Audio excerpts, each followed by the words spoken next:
I've been on the phones all day. We're not in Florida, obviously, but I've been on the phones all day, whether it's with Iranians, those who are in the higher ups in the Iranian community, whether it's the top journalist who has tens of millions of people that watch him every day in Iran. He is the guy in Iran that everybody watches to see what the conditions are there, or it's people that are involved geopolitically. I've been speaking to a lot of different people last 24, 48 hours to see what's going to be happening with a lot of questions that maybe many of you guys may be asking, but I'll pause. Brandon, I'll go to you. What are you thinking with all these things? Because you've had certain positions and you've been able to say, as a guy that you got your bachelor's degree in national security, you got your master's in national security. This is all you study. This is all you look at. You read every book, everything on there. What's your thoughts on this? Yeah, so we literally couldn't be any more involved in the thing than we are right now. You know, for anybody who's saying like, oh, well, the U.S. get involved, will we not get involved? We're 100% involved right now. And to do what they wanted to do, we needed U.S. involvement because, I mean, I don't know how much you guys know about these B-52 bombers, these planes specifically, but they're insane. So these things cost like $2 billion to build them. They're the most expensive plane in the world, and they're the only ones that could carry these bunker buster bombs. So these things weigh like 30,000 pounds, and these are the only planes in the world that could carry them. So there's only 30 of these bombs that exist in the world, and then there's only 20 of these planes that exist in the world. So today it started leaking out that these planes were moving from Missouri, from an Air Force base in Missouri, to Guam. And then in that span of time, they went from Guam to Iran. Three to six of those planes dropped about 2 bombs on each of these nuclear bases in Iran. So you needed 2 of them because these bombs only penetrated 60 meters down into the ground, and the average nuclear site was like 80 to 90 meters in the ground. So it was unclear if they were going to be able to do it, but it seems like they hit it. So, Brandon, well, this is the question. This is the question, because we talked about this, me and you. Right. Did they fully penetrate all the way down 90 meters that they needed to do, or did they just penetrate 60 meters? Do we have that report yet? Have that been released to us that we know about this? No, that I don't see that being confirmed anywhere. Trump said successful mission, but I don't see it being reported anywhere that it's definitely a success, that they definitely took it out. But it's believed that they hit each of them twice, and that's why there are 3 to 6 planes doing it, because each plane could carry up to 2 of these bombs. And then, so if there were 3 to 6 planes, 3 sites hit, then 2 bombs could have hit each site. So 2 bombs would be enough. 1 bomb probably not. But I think it's like, Trump's, a lot of people say that Trump modeled the art of the deal after the art of war. And the quote from the art of war says, let your plans be dark and impenetrable as night, and when you move, fall like a thunderbolt. So that's one thing that I do like about Trump when he does warfare. His plans are smooth and fast, and you don't see them coming. So if we're going to be in war, then I'd like it to happen that way rather than a long, drawn-out Iraq type of way.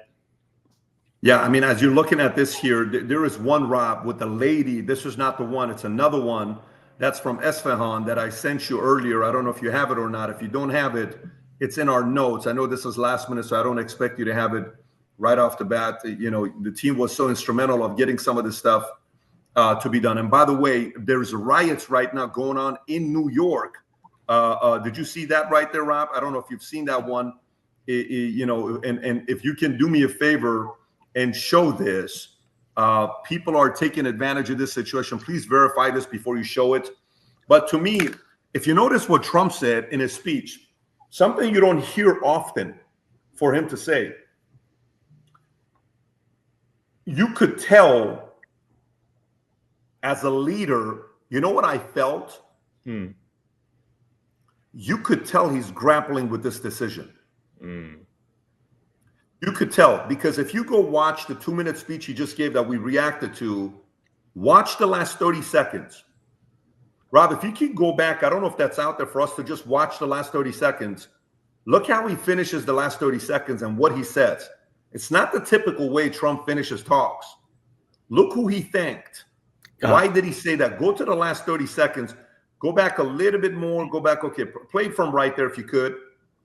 Watch this. Out in a matter of minutes. There's no military in the world that could have done what we did tonight. Watch his body language. Even close. There has never been a military that could do what took place just a little while ago. Look what he Tomorrow, says. General Kane, Secretary of Defense, Pete Hegseth will have a press conference at 8 a.m. at the Pentagon. And I want to just thank everybody, and in particular, God, Listen to his voice. I want to just say we love you, God, and we love our Go great back 5 military. seconds, Protect Rob. them. I've never heard his God, voice crack like that.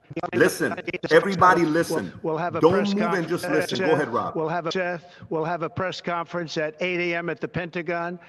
And I want to just thank everybody, and in particular, God, I want to just say we love you, God, and we love our great military. Protect them. God bless the Middle East. God bless Israel, and God bless America. Thank you very much. Thank you. That's exactly how a leader needs to react when you make a decision like this. You know why? Let me tell you why. When you make a decision like that, you're grappling with it. You know you don't have 100% support. You know this could potentially break the party that you want. You know this is going to be complicated. You don't know for a fact if this is going to work out or not. Nobody does. This could be a big risk. Vinny, I'm going to come to you in a second. This could be a big risk. However, his voice is cracking. How often does the president ask for God's help at the end? Not often. Why? Because the moment you go to God is because the only thing you have left is what? Faith at this point. You're sitting there saying, I think we make the right decision, God.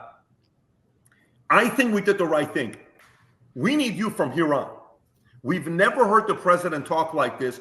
And that's exactly, whether you're happy with him or not, whether you're part of the camp that wants him to be impeached and on X and all this stuff, whether you're part of the camp that's like, I'm never Trumper because I didn't vote for war. Whoever you are, I don't care whether you can't stand this guy. Your name is Keith Olbermann. I don't care who you are. That's exactly how a president needs to react when they're going through a decision like this. And you know he's having the talks. He knows the criticism is coming. There's a reason why he only won 2 or 3 minutes. He doesn't want to take any questions. Can you imagine how much sleep they've been getting? I'm willing to bet the last 4 nights. These guys haven't slept. None of those guys have slept the last 4 nights. It's been nonstop. Hey, what are we doing? What are we doing? What are we doing? What are we doing? Keeping it low. So, Vinny, your thoughts on this? What are you thinking with this? Well, I mean, yeah, that was a very, very interesting. I've never heard, like, once in a while I've heard Trump bring up God, but that moment, that pause, you know, God bless the Middle East, God bless Israel, and then God bless America. When he tweeted his tweet, he said, "We have completed our successful attack." The moment I saw "we," Pat, I was like, we, America, let me look it up. According to the international law, specifically the UN Charter, using military force against another sovereign state, especially preemptively, constitutes an act of aggression, which is a legal basis for war. That "we," everybody, means we are at war. Okay. And me and Pat, we spoke about this before, and you're like, you know, what's on your mind? What are you thinking of?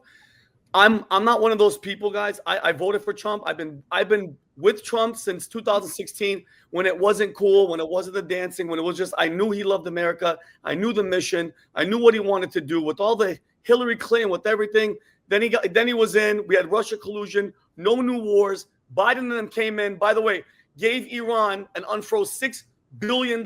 So if anybody wants to know why we're in the situation that we're in, besides Israel, besides everything, the last administration not only opened the border, which I'm going to get into right now, they unleashed $6 billion to freaking Iran, a country that says death to America. Okay. And the only thing I fear right now, Pat, the one thing I really hit me and I got like a real like nauseous feeling is those 20 million people that are in here, that are in this country right now.